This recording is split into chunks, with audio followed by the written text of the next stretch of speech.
What's up YouTube, Charismatic Enigma Orange Warrior, and today I'm going to bring you guys my Mermail Atlantean deck profile for the April 2016 ban list and format. The ban list, was finally released, and I was not very happy with the ban list, They limited Old Man Norden, and they actually limited Fat Fuck Hobanism, Patrick Hoban's signature card, Upstart Goblin to 1, so it kind of did lose the consistency, but this is my take on the deck for the April 2016 format, and I'm actually really liking this build a lot. But feel free to make some changes if you guys don't like the build. But but this is the build I've been running with, and it's been working out perfectly fine. But yeah, if you guys have any more suggestions on how to make the deck better, just let me know in the comment section below. So let's begin. Of course, we play the one Mermail Bisley. Considering the fact that he's a 2700 beat stick, yeah, that's right over there. If you see it correctly. 2700 beat stick. Secondly, he also can loop cards out of your opponent's hand with that four card loop. I also do play Draco Sax, so lead, very good card. And we got the triple Megalos, so pretty much standard stuff. 3 Teus.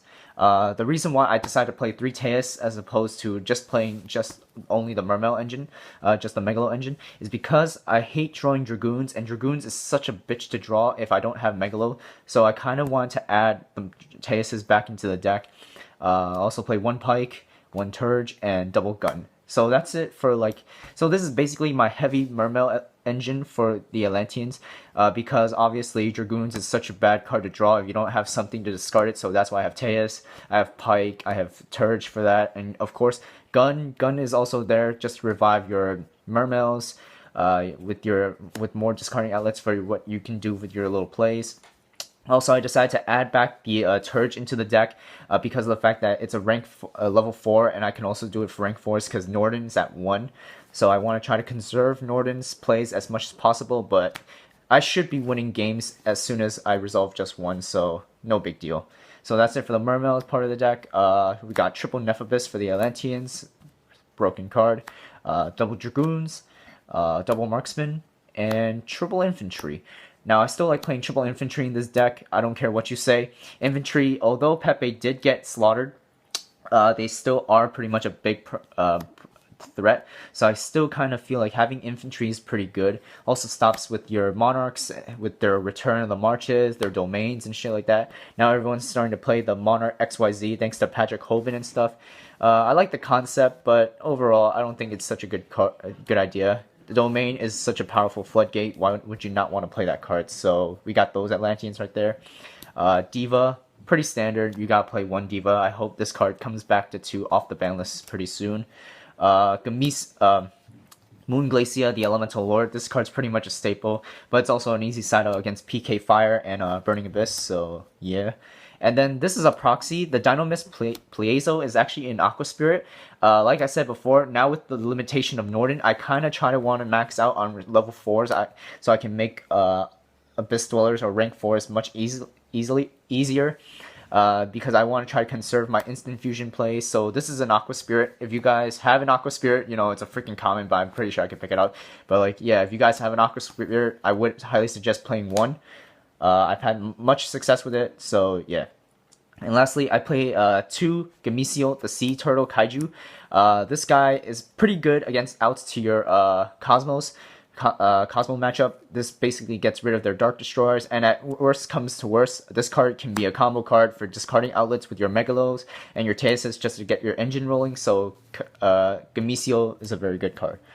For the spells, we play triple Instant Fusion. You still gotta play triple instant fusion. You still want to see instant fusion in your hand no matter what, even though Norden's at 1, so you gotta play the 3 instant fusions. I might try to bump this down to 2, I don't know yet, but yeah, 3 instants. We got the double chalices, because damage step farm grow, they can't search. Stops against monarchs with their Edia plays. 2 twin twisters. I might cut these for MSTs, but I don't know. Twin twisters, this basically outs 2 back rows with the solemn warnings and strikes and whatnot, so twin twisters. And then for 1-ups, we can play 1 Upstart Goblin, 39 cards over 37 cards, you know what I'm saying? So the 1-up start, the 1 scene last, the 1 soul charge.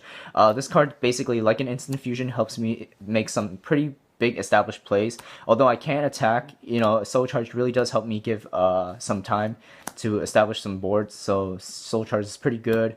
The 1-for-1, the one Salvage, the one Abyss Scale, Mizuchi, and Cestus. I like playing these cards a lot. Like, these just basically help out a lot in the deck.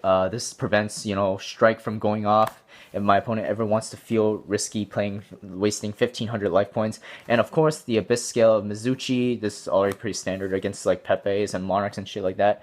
And lastly, I play one trap in the form of Jar of Avarice. A lot of people don't play Jar of Avarice. Like, I understand why, because it can be a dead draw early on in the game, but like, I really do like playing this card. In testing, I've only drawn this once, but like, majority of like recycling back all of my cards, especially with Norden, Jar of Avarice is pretty good. So yeah, that's it for the main deck. It's 40 cards, of course.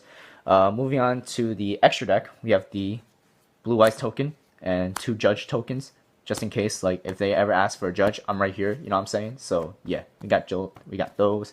For the rank 7s, we play the 1 Red Eyes Flare Metal Dragon, the 1 Mermail Abyss Scout, and the 1 Draco Sack.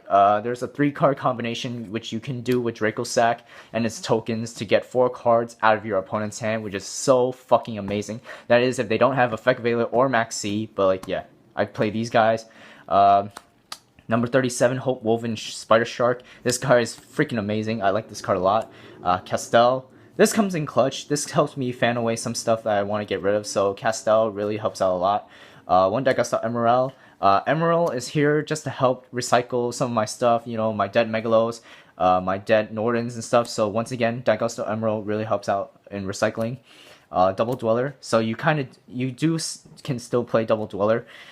It may be a little bit challenging because now that Norden's at 1, you don't have that easy access, but that's why you play the Aqua Spirit and the Abyss Turge and Abyss Pikes. So yeah, we got Double Dwellers.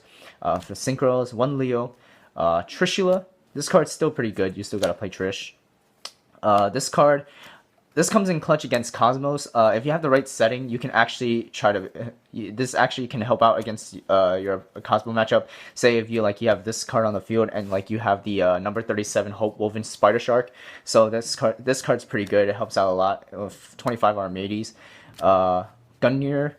Nathung, the Blackwing. I like this card a lot. I might actually take this card out for a Stardust Charge Warrior from the Infinite Gold.